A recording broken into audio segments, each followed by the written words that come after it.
إن الحمد لله نحمده ونستعينه ونستغفره ونعوذ بالله من شرور أنفسنا وسيئات أعمالنا من يهده الله فلا مضل له ومن يضلل فلا هادي له أشهد أن لا إله إلا الله وأشهد أن محمدا عبده ورسوله اللهم صل على محمد وآله وصحبه ومن تبعهم بإحسان إلى يوم الدين أما بعد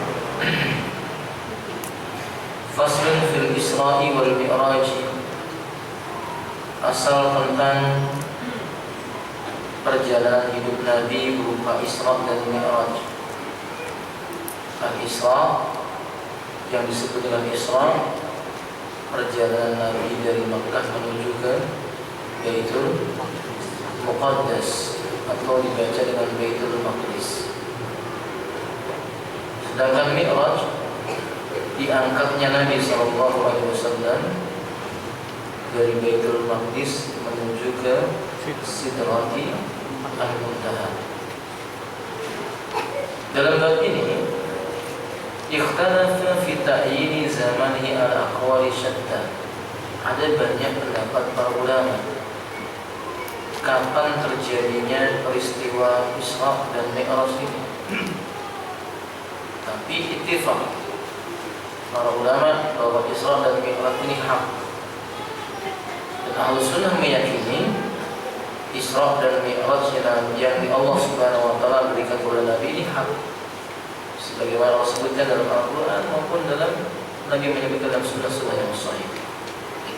Faqila kana al-Isra'u fi sanati allati aqamahu Allah fiha bin nubuwah.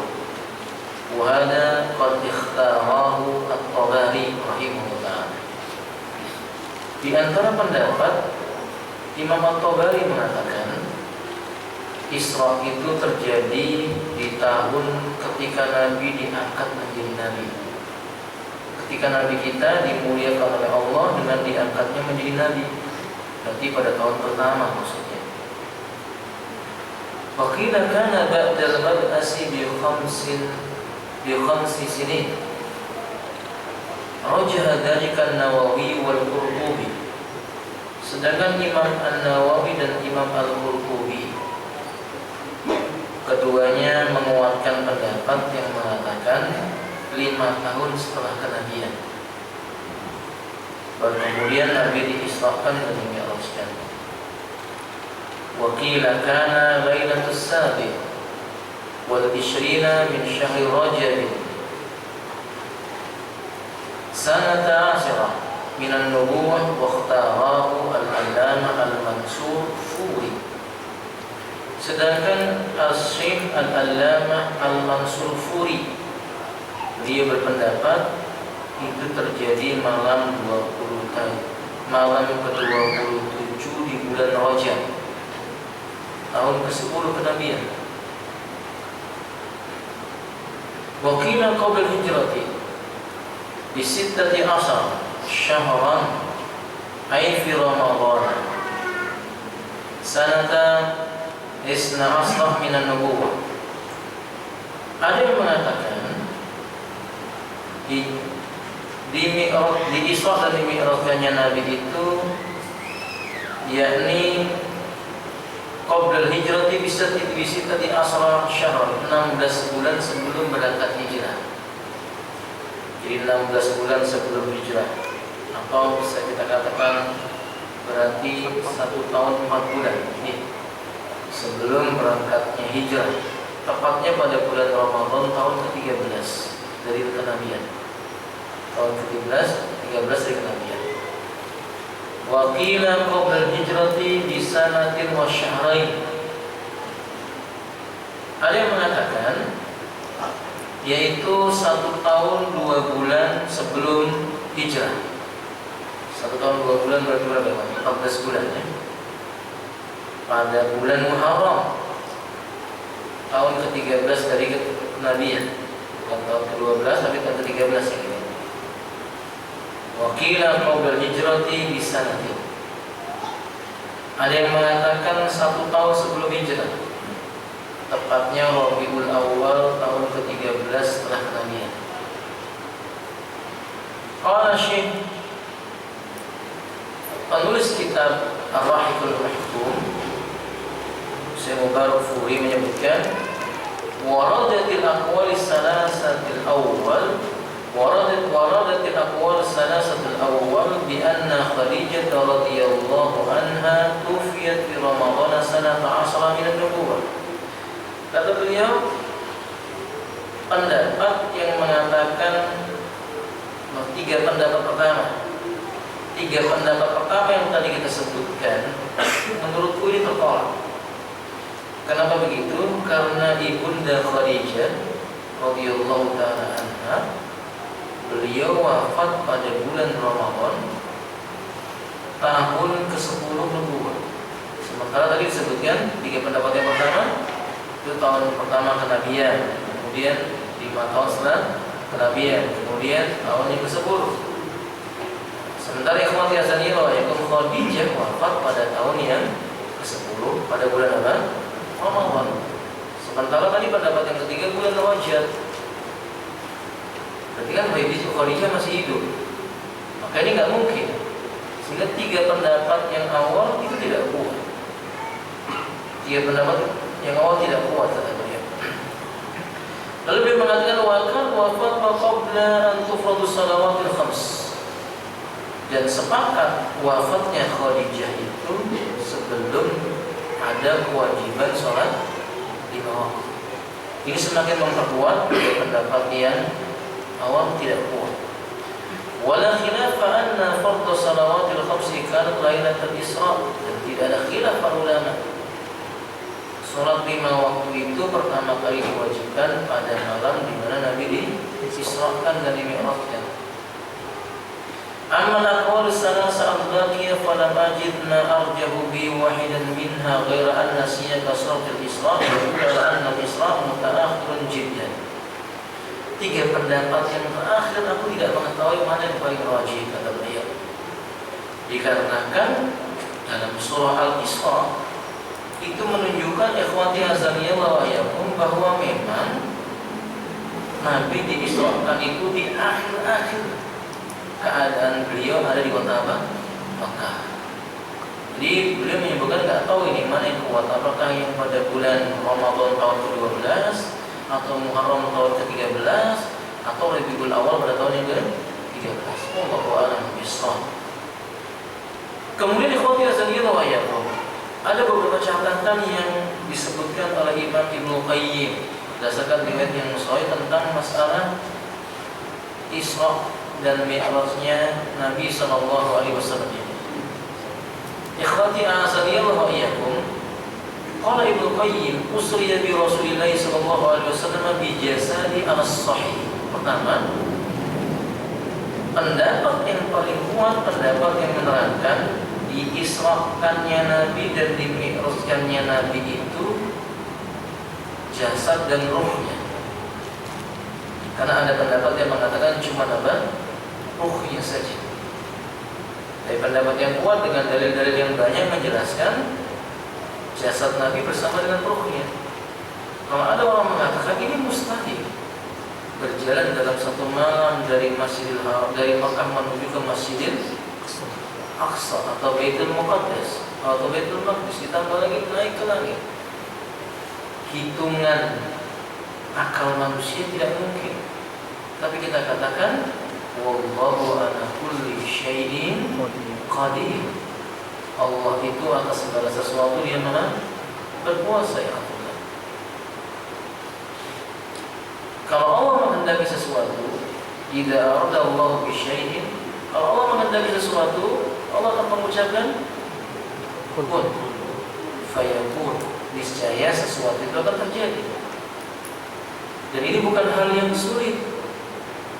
Bila Allah menghendaki kiamat terjadi pada esok hari, tidak sulit bagi Allah. Bila Allah menghendaki mengganti suatu kaum yang membangkang dengan kaum yang lebih mulia dalam waktu satu hari, tidak sulit bagi Allah. Wallahu ala kulli syai'in qadir. Maka diperjalankannya Nabi dari Makkah menuju ke Baitul Maqdis bukan akal yang berbicara, tapi wajib hati mengimani ucapan Allah dan Rasulnya. Nas ini menjelaskan, nas tentang Isra'nya Nabi itu jasad dengan ruhnya terdapat di dalam sunnah-sunnah yang sahih, dan Allah mengatakan maka lil mu'min wa la mu'minatin idza qadallahu wa rasuluhu amran ay yakuna lahum khiyaratu min amrihim. Tidak pantas orang beriman laki-laki dan perempuan bila Allah dan Rasulnya telah menetapkan suatu perkara, ada pilihan yang lain baginya lebih baik menurut hawa nafsunya. Tayyib khawatir. Kemudian ikhwati minal masjidil haram ila baitil muqaddas. Beliau memulai Isra'nya dari Masjidil Haram, yakni di Makkah, menuju ke Baitul Maqdis atau Baitul Muqaddas, yakni Al-Aqsa. Antum harus perhatikan Masjid Al-Aqsa itu yang kubahnya berwarna hijau. Itu ada yang kuning, ada yang hijau, kan? Nah, Al-Aqsa itu yang kubahnya berwarna hijau. Di sana yang Nabi SAW diisrakan. Kemudian ikhwati azaniyah wa iyyakum, raqiban 'alal buraqi. Kata Ibnu Qayyim dalam riwayat yang sahih menyebutkan beliau itu mengendarai kendaraan yang disebut dengan buraq. Buraq. Bukan pesawat buraq, bukan ya. Tapi nama kendaraan itu disebut apa? Buraq. Dalam riwayat Imam Tirmidzi, buraq ini kecepatannya seperti sebuah kilat yang menyala. Jadi begitu melihat kilat, berhenti kilatnya sudah sampai tujuan. Tidak ada riwayat sahih yang menyebutkan buraq itu kendaraan yang berparas wanita. Ada riwayat tentang hal itu. Jika untuk lihat ada lukisan lalu dikasih nama buraq itu bohong.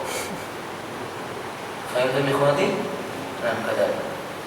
Kemudian Suhbatu Jibril alaihi wassalatu wassalam, menemani beliau malaikat Jibril. Saat itu Jibril tidak dalam rupa aslinya.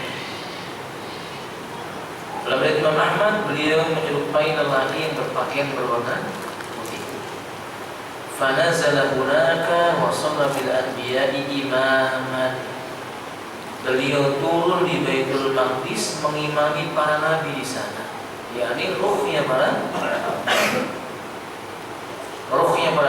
Kalau nabi bisa melihat, Allah yang memperlihatkannya. Pada asalnya perkara gaib tidak ada yang bisa melihat. Karena kegoiban itu di mana ya? Siapa yang menguasainya? Allah. La ya'lamu ma fatihal ghaib fis samawati wal ardi illa Allah. Tidak ada yang bisa mengetahui kunci gaib di langit maupun di bumi kecuali siapa? Allah. Adapun yang dikehendaki oleh Allah, yaitu dari kalangan para nabi dan rasul, Allah perlihatkan. Tapi tidak semua perkara itu, termasuk nabi ketika itu. Dan beliau mengimami para nabi. Kalau Imam Ahmad dalla ala anna nabiyyana sallallahu alaihi wasallam sayyidul mursalin. Ai sayyidul anbiya wal mursalin. Itu menunjukkan bahwa nabi kita adalah sayyidnya para nabi dan para rasul. Baik ya ikhwati. Nah, kemudian waridul qurra bihilkati babil masjid. Kata Ibnu Qayyim, poin yang berikutnya dalam asyar di riwayat Imam Ahmad, Nabi menambatkan buraq itu pada gelang pintu Masjid Al-Aqsa.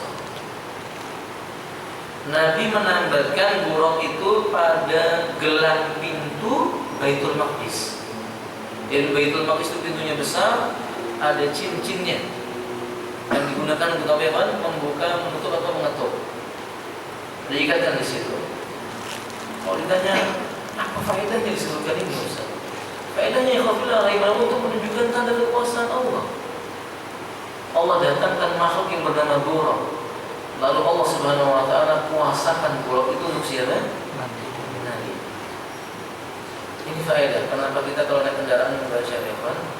Subhanalladzi sakhkhara lana hada wa ma kunna lahu muqrinin. Kalau baca doa ini, ingat ini ya Pak, kendaraan yang kita kendarai itu Allah yang menundukkan buat kita. Allah tundukkan kendaraan itu buat kita. Kita wajib bersyukur kepada Allah Subhanahu wa taala. Buraq ditundukkan oleh Allah untuk siapa? Nabi sallallahu alaihi wasallam. Summa urija bihi tilkal laila min Baitul Maqdis ila sama'id dunya. Di malam itu juga Nabi diangkat ke langit dunia. Di dalam riwayat Imam Muslim, langit dunia itu langit di mana Allah meletakkan matahari, Allah meletakkan bulan. Dan dalam akidah Islam, bulan dan matahari terletak di langit dunia. Di dalam riwayat Imam Muslim, Nabi menyebutkan fi kulli sama'in bab. Pada tiap-tiap langit ada pintu. Berarti pintu itu akan dibuka bagi yang dikehendaki oleh Allah. Sedikit tambahan. Apa benar orang mengatakan dia naik ke bulan? Ini patut kita teliti kembali. Kan orang berkata, fulan sudah sampai ke bulan. Orang Islam masih sibuk masalah apa? Khilafiyah. Ya, kena aja yang dia ke bulan. Memangnya benar-benar bulan? Karena Nabi menyebutkan bulan itu di langit mana? Langit dunia. Yang langit dunia ada apa ya, Wan? Pintunya. Kapan dia ketuk pintu langit? Faham gak ya, Wan? Yang ada dalam hadits Imam Abu Dawud, Nabi SAW menyebutkan, "Idza qubida ruhul mu'min summa urija ila as-sama'i fa yustaftahu babas sama'." فإن كان من المؤمن ففتح له وقال أهل السماء رحمن هذا كان ريحته كالمسك atau kama qala alaihi wasallam. Bila ruh seorang mukmin telah dicabut, dipegang oleh malaikat maut, kemudian dinaikkan ke langit, diminta bukakan pintu langit. Jika orang beriman maka dibukakan untuknya, kemudian akan berkata penduduk langit, ini ruh siapa? Baunya wangi seperti apa? Kasturi. Sampai malaikat maut aja mau naik ke langit, bagaimana Pak? Meminta untuk dibukakan. Maka perlu dipertanyakan lagi, benarkah orang yang mengatakan naik ke bulan? Baik teman-teman, itu paham atau bingung? Kan begitu. Karena sebagian orang mengatakan dirinya naik ke bulan. Anak kuliah demikian ikhwati asal. Beliau naik ke langit dunia. Fastuftihalahu Jibril. Nah, malaikat Jibril meminta dibukakan untuk Nabi. Dalam hadis ini, malaikat Jibril meminta dibukakan untuk Nabi sallallahu alaihi wasallam. Fafutihalah. Maka dibukakanlah untuk Rasulullah sallallahu alaihi wasallam. Fara'a hunaka Adam abal bashar. Di langit dunia itu Nabi bertemu dengan bapaknya manusia. Siapa? Adam alaihissalam.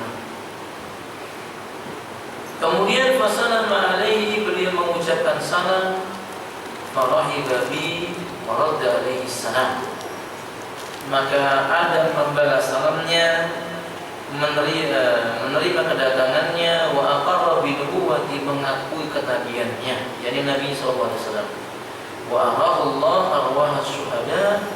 Lalu Allah memperlihatkan kepada Nabi ruhnya para syuhada an yamini, ketika Nabi melihat di sebelah kanan. Itu di langit dunia. Wa arwahul ashqiya an yasari. Kemudian Allah memperlihatkan ruhnya orang-orang yang sengsara di kehidupannya kelak di yaumil qiyamah. Ketika dia melihat di sebelah apa? Ingat, tidak ada satupun dalil yang menunjukkan itu dikiaskan dalam sholat. Faham? Tidak ada satu dalil pun yang menunjukkan itu dikiaskan dalam sholat. Maka sebagian orang ketika mereka sholat, mereka mengucapkan salam, Assalamualaikum warahmatullahi wabarakatuh, lalu meyakini yang salam itu diucapkan buat syuhada. Assalamualaikum warahmatullahi wabarakatuh diyakini buat siapa? Ahli neraka. Kalau seandainya ahli neraka, maka tidak ada salam. Paham ya kabilah? Ahli neraka tidak pantas mendapatkan kalimat salam. Malaikat penunggu neraka saja dalam hadits Abu Daud mengatakan, "Duku alaikumul adab la rahatanakum." Malaikat penunggu neraka itu mengatakan, rasakan oleh kalian siksa Allah. Tidak ada waktu jeda istirahat buat kalian walaupun sejenak. Na'udzubillahi minan nar. Nah, hakada ya ikhwati. Kemudian ikhwati razaqillahu wa iyyakum. Summa urija bihi ila as-sama'i tsaniyah. Lalu Nabi dimi'rajkan lagi naik ke ke langit yang kedua. Dalil ini menunjukkan berarti langit memiliki berapa lapis, Pak? Nah, lapisan yang kedua. Kalau Anda ditanya, kalau gitu langit yang pertama yang mana?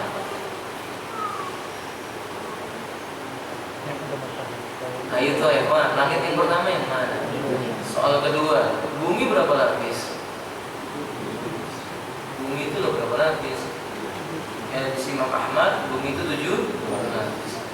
Lapisan bumi yang pertama yang mana? Yang mana? Ayo toh, gampang ini soalnya. Lapisan bumi yang pertama yang mana? Yang kita berada di atasnya. Lapisan langit yang pertama yang mana? Yang paling dekat dengan arah kepala kita. Oh, nggak kelihatan besar, ya Allah. Jangan paksakan diri antum untuk melihat bentuknya. Yang antum lihat dengan mata antum. Itu berbeda-beda jaraknya antara manusia dengan manusia lain karena pandangan mata mereka. Oke? Tapi langit itu setiap yang ada di atas kita disebutkan. Ya, itu yang di atas itu. Mana bumi yang kita berpijak di atasnya. Demikian dikatakan oleh Alim Al-Husain rahimahullah ta'ala. Kita lanjutkan. Fastuftiha lahu fara'a fiha Yahya ibn Zakaria wa Isa ibn Maryam falaqaihuma wa salama alaihima faradda alaihi wa rahaba bihi wa aqarra bi nubuwwatihi. Lalu Nabi meminta dibukakan pintu untuknya, dibukakan olehnya. Beliau melihat Nabi Yahya bin Zakaria dan melihat Nabi Isa ibnu Maryam. Keduanya Nabi mengucapkan salam atasnya, lalu keduanya membalas salam Nabi dan menerima kedatangan Nabi, menyambut. Rahab itunya kalau kita menyebutkan marhaban, dia menyambut kedatangannya Nabi dan mengakui kenabiannya Nabi SAW. Nas ini menunjukkan tidak ada hujah bagi orang Nasrani menolak kenabian Nabi. Kata Isa bin Maryam, aqarra anna Muhammadan nabiyullah bal khatamun nabiyyin. Karena Isa telah mengakui bahwasanya Muhammad sallallahu alaihi wasallam itu nabi dan dia adalah penutup para nabi. Wallahu a'lam bishawab. Nabi berkata dalam hadis yang sahih, "Ma minkum, tidak seorang pun di antara kalian yasma'u bima ji'tu bi, mendengar apa yang aku datang dengannya, summa la yu'minu bi, kemudian dia tidak beriman dengan yang kubawa tadi, illa nar, melainkan neraka hak lebih pantas dan berhak alaihi, atas jasa orang tersebut." Makanya Islam menyebut Nasrani itu memang kufur. Nasrani itu bagi orang Islam disebut apa? Kufur, atau bahasa menakutkannya kata mereka. Apa itu, Pak? Kafir. Soalnya, Pak, kok antum diam dong, iya gitu ya, Pak? Nah, Yahudi juga sama Yahudi. Karena Yahudi tidak mau menerima apa yang datang dari Nabi, maka Yahudi dalam bahasa orang Islam disebut dengan apa? Kafir. Artinya kafir itu apa? Menolak, menentang apa yang datang dari Nabi, disebut kafir. Allahu a'lam bishawab. Maka orang Nasrani dan Yahudi tidak boleh marah kalau disebut apa? Kafir. Karena mereka menolak yang datang dari Nabi sallallahu alaihi wasallam. Dan ini perlu ya, perhatikan, saya tambahkan sedikit. Lafaz kafir itu syar'i. Antum melihat dalam Quran ada enggak lafaz ghairul muslim? Ikhwan, kan kita baca Quran ya? Ada enggak kita menjumpai dalam Quran lafaz ghairul muslim? Ghairul muslim itu terjemahnya non muslim. Ada enggak? Enggak. Yang ada apa? Innal ladina kafaru. Sesungguhnya orang-orang yang, masa diterjemahkan sesungguhnya orang-orang yang non muslim itu, ya ikhwanillah. Coba kan sesungguhnya orang-orang yang ingkar kafir itu. Jadi itu lafaz yang syar'i. Cuma kalau bicara kafir ya yang wajar saja. Antum jangan bilang kafir itu. Ya begitu ya. Yang wajar saja ya, karena istilah seperti ini istilah yang syar'i. Dan tidak mesti kalau orang disebut kafir kemudian kita sembelih lehernya. Enggak. Abu Thalib kafir nggak? Abu Thalib kafir nggak? Kafir. Apa Nabi membunuhnya? Tidak. Islam itu membunuh. Cuma orang hanya memahami mengira bahwa kalau orang yang namanya kafir itu disikapi dengan cara yang sadis. Enggak, sama sekali enggak. Kalau mereka menganggap itu berarti kesalahan mereka sendiri. Mereka punya anggapan yang keliru dengan kita. Fahim tuh? Nah, kemudian kita lanjutkan ikhwati. Selanjutnya summa urija bihi ila sama isanisa. Kemudian beliau dimi'rajkan ke langit yang ketiga. Fara'a fiha Yusuf. Lalu beliau melihat di langit yang ketiga itu Nabi Yusuf. Fasalam alaihi faradda alaihi wa rahaba bihi. Beliau mengucapkan salam, dibalas salamnya oleh Nabi Yusuf alaihi salam. Kemudian beliau menyambutnya wa aqarra bi nubuwwati dan mengakui kenabiannya. Semua urija bihi ila samai rabi'ah. Kemudian langit yang keempat. Fara'a fiha Idris. Beliau melihat Nabi Idris. Beliau melihat Nabi Idris. Fasalam alaihi, beliau mengucapkan salam wa rahaba bi wa aqarra bi nubuwwati. Beliau menerima kedatangan Nabi kemudian mengakui kenabiannya. Kemudian dinaikkan ke langit yang kelima. Beliau melihat siapa? Harun ibnu Imran. Beliau mengucapkan salam, kemudian beliau menerima kedatangan Nabi dan mengakui kenabiannya dan dibalas salamnya. Kemudian dimi'rajkan ke langit yang keenam. Beliau bertemu dengan Musa. Musa itu bin siapa, kawan? Sebentar, perhatikan. Kalau Isa bin siapa? Musa bin siapa? Sudah tahu ya, akhir Nabi kita. Musa bin siapa? Saudaranya Musa siapa namanya? Harun bin siapa? Harun bin siapa? Harun nggak tahu. Harun bin Imran.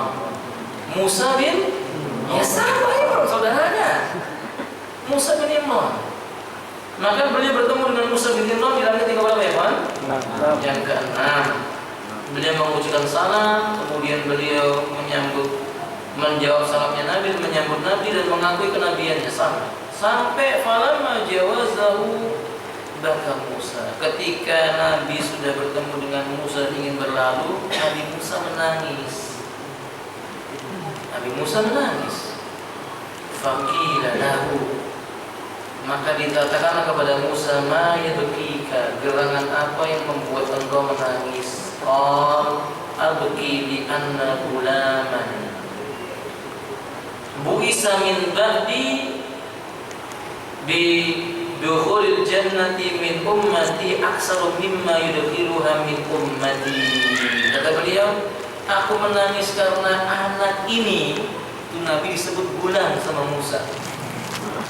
Anak ini yang diutus sesudahku, umatnya masuk ke dalam surga. Ya dukhulul jannata min ummati, maksudnya umatnya masuk ke dalam surganya Allah tabaraka wa taala aksar mimma yadkhuluha min ummati, lebih banyak dibandingkan dengan jumlah umat. Berarti umat yang paling besar umatnya siapa? Nabi sallallahu alaihi wasallam. Maka antum lihatlah baris Tirmidzi dan yang lainnya, ketika Nabi ditampakkan sebuah sawadun Allah, yakni sebuah rombongan manusia yang saking banyaknya itu warnanya menjadi gelap hitam. Kemudian Nabi mengira itu umatnya. Ternyata Jibril mengatakan itu umatnya Musa. Kemudian Nabi ditampakkan yang lebih besar dari umatnya Musa. Lalu kata Jibril, itu adalah umatmu. Dalam tubuh umatmu ada 70.000 manusia yang masuk surga tanpa hisab. Masing-masing 70.000 itu membawa 70.000 manusia lagi. Berarti berapa ya Pak? 70.000 kali 70.000. Hah? Banyak. Jauhnya banyak. Kalau dibandingkan umatnya Muhammad sedikit, cuma 70.000 kali 70.000. Itu yang masuk surga tanpa hisab. Salah satu cirinya Nabi mengatakan innahum qaumun la yastarqun wa la yastakbun. Mereka kaumnya umatnya Nabi sekelompok manusia yang tidak minta diruqyah dan juga tidak meminta dikai. Tahu kai? Sistem pengobatan dengan menggunakan bara api atau besi yang dipanaskan. Menyekai. Nabi menyebutnya itu. Nah, ini berarti ada faedah. Apa yang bisa kita ambil faedahnya? Hukumnya makruh minta apa? Hukumnya makruh, dibenci, nggak disukai. Nasihat buat ikhwan-ikhwan, jangan dikit-dikit minta. Beberapa ikhwan datang ke saya, Ustaz, saya dulu pernah belajar begini begitu, gimana kalau saya diruqyah? Ngapain? Kok dia nggak terganggu? Terganggu saja Nabi menganjurkan untuk apa? Sabar. Saya ada wanita yang datang kepada Nabi berkata, "Wahai Rasulullah, akalku terkena penyakit. Berdoa kepada Allah agar Allah menyembuhkan aku." Kata Nabi, "Kalau engkau sabar, engkau surga. Kalau engkau mau akan berdoa kepada Allah, insya Allah ia akan menyembuhkan." Kata wanita itu, "Aku memilih sabar. Sabar lebih baik ya Khalilullah." Barang siapa dia terganggu jin, misalnya meruqyah dengan diri sendiri, baca Quran, zikir pagi dan petang, makan makanan yang halal. Faktor paling penting untuk kesembuhan dari gangguan jin, makanan. Setelah tauhid, makanan. Oke? Jangan sampai makanannya makanan yang apa? Allahu a'lam bishawab. Kita lanjutkan ya akhwati. Kemudian beliau mengatakan summa urija bi ila sama'is sabi'ah. Lalu dimi'rajkan Nabi ke langit yang ketujuh, falaqiya fi Ibrahim alaihi salam.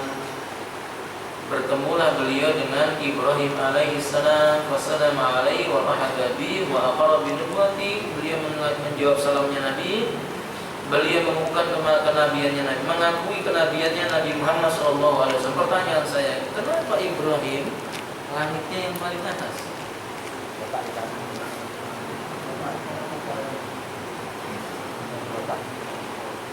Ibrahim. Nabi Adam di mana?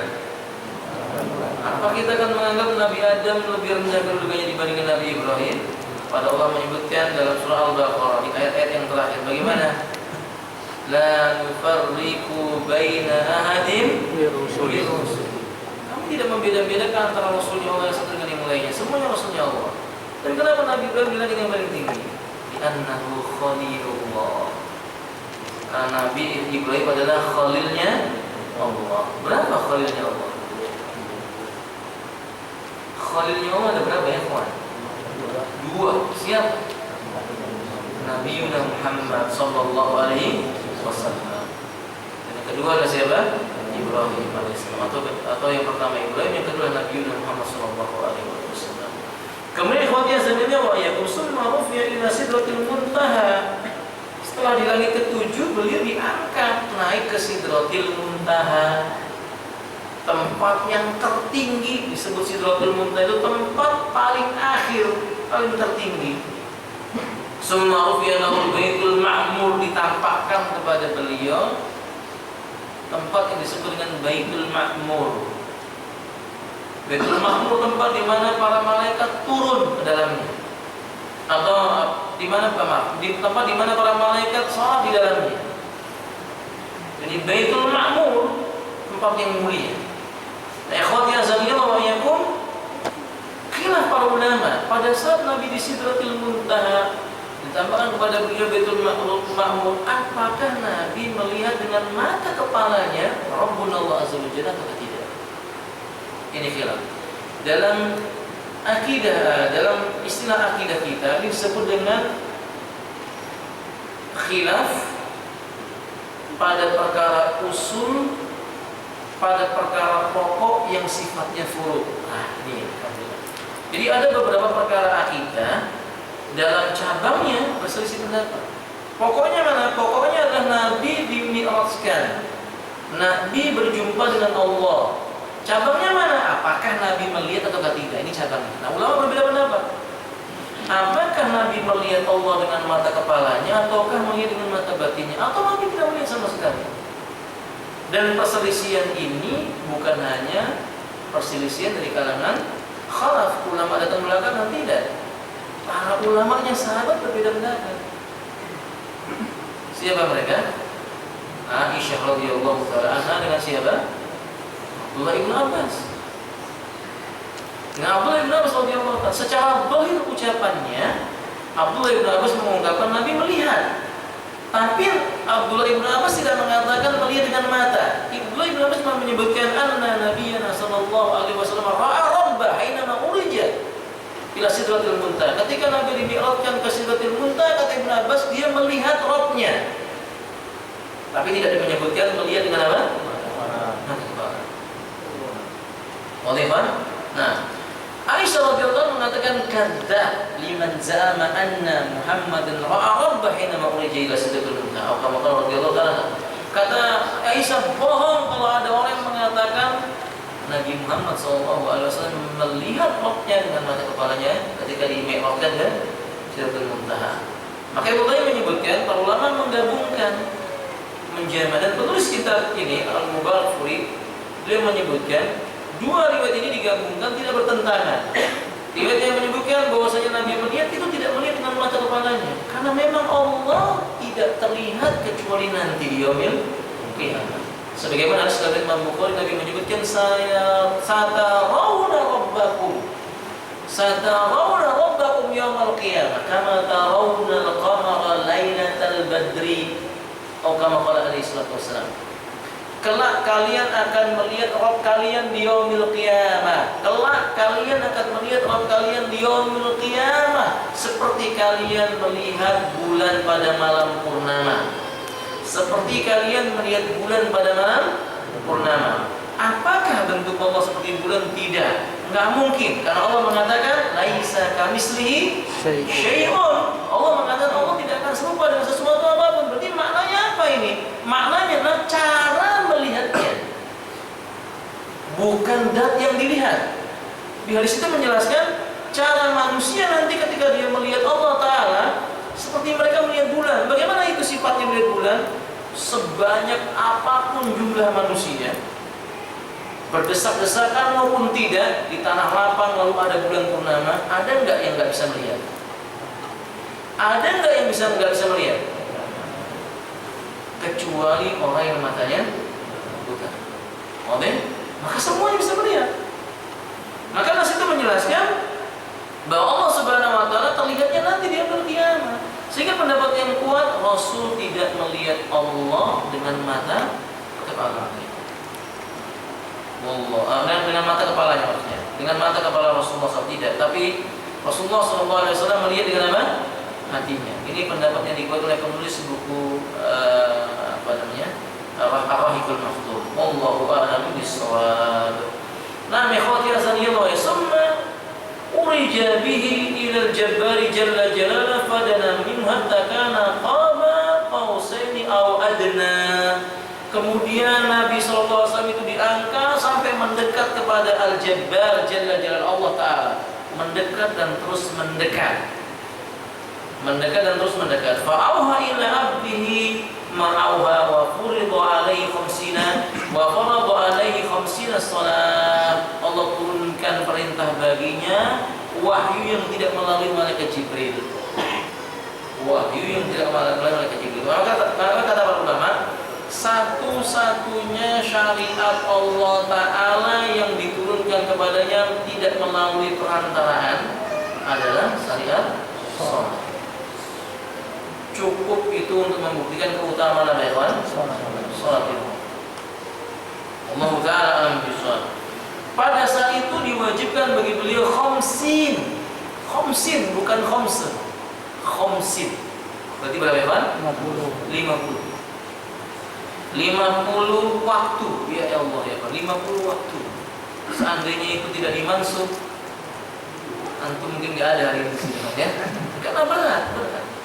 Kemudian khawatiyah faraja hatta marra ala Musa faqala lahu, ketika beliau pulang berjumpa Musa alaihissalam. Pertanyaan, Musa tadi di langit yang keberapa? Nah, ahsan tuh. Di langit yang ke-6. Harun di langit yang keberapa? Hah? Yang langit yang kedua siapa? Dua orang Nabi siapa? Yahya bin Zakaria dan siapa? Isa bin Al-Hasan. Ikhwati azanillah. Ikhwati, kemudian kata beliau, kam amruka, perintah sholatmu berapa rakaat? Berapa waktu? Qala salat 50 waktu salat. Qala inna ummataka la tatiqu dzalik. Kalau kamu terima itu, umatmu enggak akan sanggup. Irji, kembalilah ila rabbik, menjumpai Rabbmu, fas'alhu at-takhfif li ummatik. Mohonlah kepada Allah Ta'ala untuk diringankan bagi umatmu. Faltafat ila Jibril ka'annahu yastari fi dzalik fa asara anna na'am. Beliau berpaling kepada Jibril seolah-olah beliau minta persetujuan. Kata Jibril, iya, minta kembali. Ya kembali. In syi'ta, kalau kamu mau.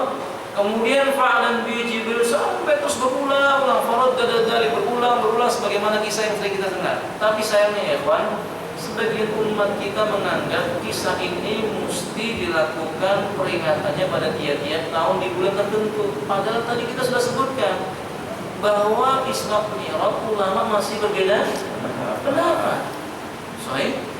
Ulama kita masih berbeda pendapat. Sampai-sampai beliau menyebutkan tadi dari 3 pendapat yang paling akhir, beliau saja tidak bisa merojikan mana yang paling kuat. Dan para ulama memang begitu, tidak merojikan mana yang paling kuat. Tapi di negeri kita sudah ditentukan Isra Mi'raj ya bulan Rajab. Negeri kita di bulan apa? Rajab atau Rajab? Rajab ya. Rajab kan begitu. Para ulama masih berbeda pendapat. Faham tak ikhwati? Nah, kembali ikhwati asalnya wa yakum. Ya kembali sampai kemudian pada saat 5 waktu beliau tidak kembali lagi.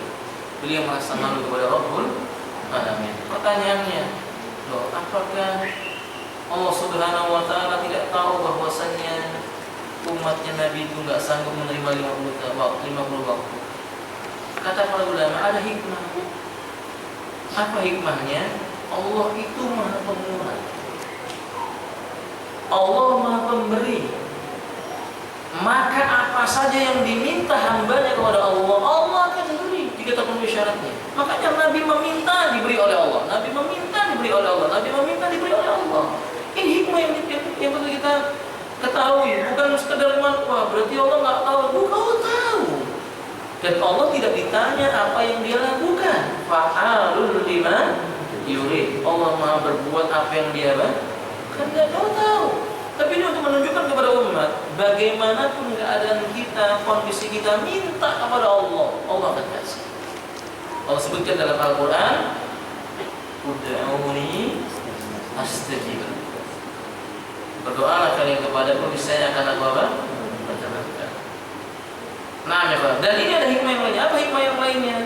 Umat Islam secara zahir dia tampak lemah, menjadi kuat dengan izin Allah dengan sebab apa? Iman. Ini perbedaannya. Umat yang datang sebelum kita tubuhnya besar-besar, tapi keistimewaan umat Islam ada dari sisi keimanan mereka. Cukup contoh itu ada pada Ibnu Mas'ud radhiyallahu taala, lelaki yang kata para sahabat ketika meriwayatkan kisah tentang Ibnu Mas'ud naik pohon kurma, beliau melihat kakinya Ibnu Mas'ud sebesar lengan orang dewasa, segini toh, kecil. Tapi kata Ibnu Umar, imannya sebesar gunung yang paling besar.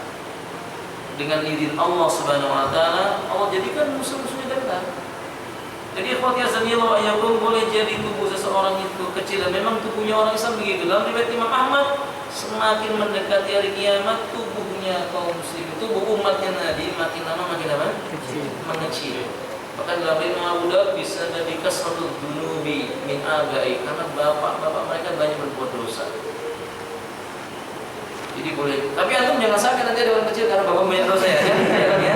Bukan itu yang saya maksud, bukan. Tapi Nabi ini mengingatkan kepada kita ya khawati azamnya bahwa memang perbuatan dosa memberi dampak bagi umat yang datang sesudahnya. Wallahu ta'ala a'lam bis-shawab. Masuk usulan bisa 19:33. Saya rasa begitu ikhwati. Mudah-mudahan bermanfaat. Insyaallah kita lanjutkan di pertemuan berikutnya insyaallah. Wa akhiru da'wana alhamdulillahirabbil alamin. Subhanallahi wa bihamdihi, la ilaha illa anta, astaghfiruka wa atubu ilaik. Assalamualaikum warahmatullahi wabarakatuh.